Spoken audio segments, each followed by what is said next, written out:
They didn't chain American women. They didn't lock them away. They didn't need to. Because by the late 1800s, control no longer required force. It lived in manners, in fashion, in silence. What most people don't realize is that many of the strict rules that governed American women were never American at all. They came quietly, from Victorian England, across the Atlantic. And once they arrived, they never truly left. This is not a story about dresses and tea parties. It's a story about invisible rules. Rules so deeply embedded in daily life that women followed them without ever being told. And once you see them, you'll start to notice them everywhere. If you value real history beyond textbooks, subscribe now. This channel explores the stories that were never meant to be told. Victorian England didn't conquer America with armies. It influenced it with ideals. During the 19th century, America looked to Britain as a cultural authority. British fashion, etiquette, morality, and gender roles were treated as signs of refinement. To behave properly meant behaving like the English upper class. By the mid-1800s, America had embraced a belief system known as true womanhood. It was never written as law, but it governed lives more effectively than any law ever could. According to this ideal, a woman had 4 virtues: piety, purity, submission, domesticity. If a woman failed in even one, her entire reputation could collapse. A woman was expected to be morally superior, but socially powerless. Strong, but silent. Influential, but invisible. If this kind of hidden history matters to you, subscribe. American women absorbed these expectations early, through magazines, through sermons, through schools, through mothers teaching daughters what a good woman should be. Slowly, a quiet belief took root. A woman's value was not in what she did, but in how well she behaved. Subscribe if you're interested in how power hides inside culture. Victorian rules didn't just shape behavior. They shaped bodies. Corsets restricted breathing. Heavy dresses restricted movement. Long hair symbolized femininity, but required endless labor. Looking proper was exhausting by design, because a woman too tired to move freely was a woman easier to control. In America, these fashions were celebrated as signs of civilization. In reality, they were tools of compliance. Subscribe for stories that challenge what beauty once cost. Victorian culture prized restraint, especially in women.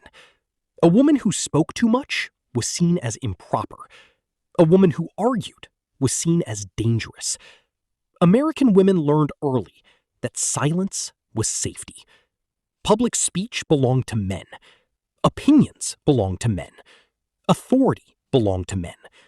Women were encouraged to influence quietly, through tone, mood, and obedience.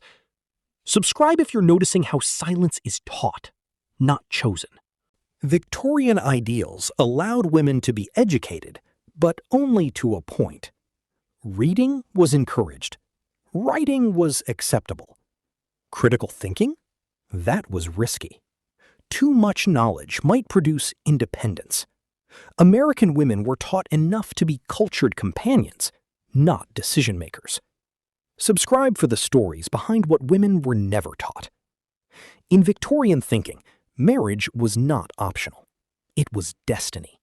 An unmarried woman past a certain age was pitied, or mocked, or feared. In America, this pressure intensified. Marriage became proof of worth. Once married, a woman's legal identity often merged with her husband. Her labor became expected. Her obedience assumed. Subscribe if you want the truth behind traditional values. Victorian morality demanded purity from women, but forgave men. A woman's reputation could be ruined permanently by a single rumor. A man's mistakes were often overlooked. This imbalance wasn't accidental. It kept women cautious, fearful, controlled. Subscribe for more uncomfortable truths from history. Not all American women could afford elegance, but Victorian rules still applied. Working-class women were judged by standards they could not meet. They were expected to be modest while working exhausting jobs, quiet while struggling to survive. Their labor was essential, yet rarely respected. Subscribe to hear the stories history usually ignores. Churches reinforced Victorian values weekly. Sermons praised obedience, self-sacrifice, endurance.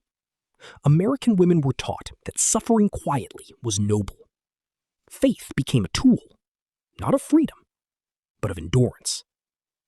Subscribe if you want to understand how belief shapes behavior.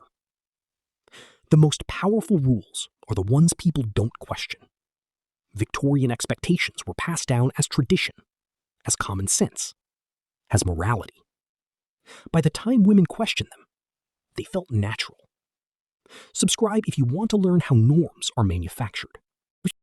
The most powerful rules are the ones people don't question.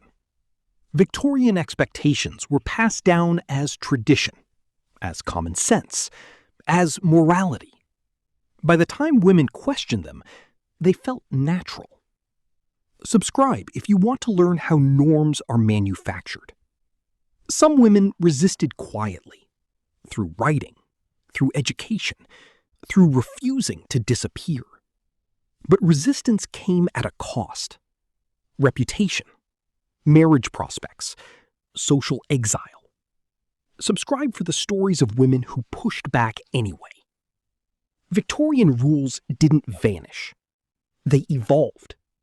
Ideas about modesty, about appropriate behavior, about women's roles, they echo in modern expectations, in judgment, in shame.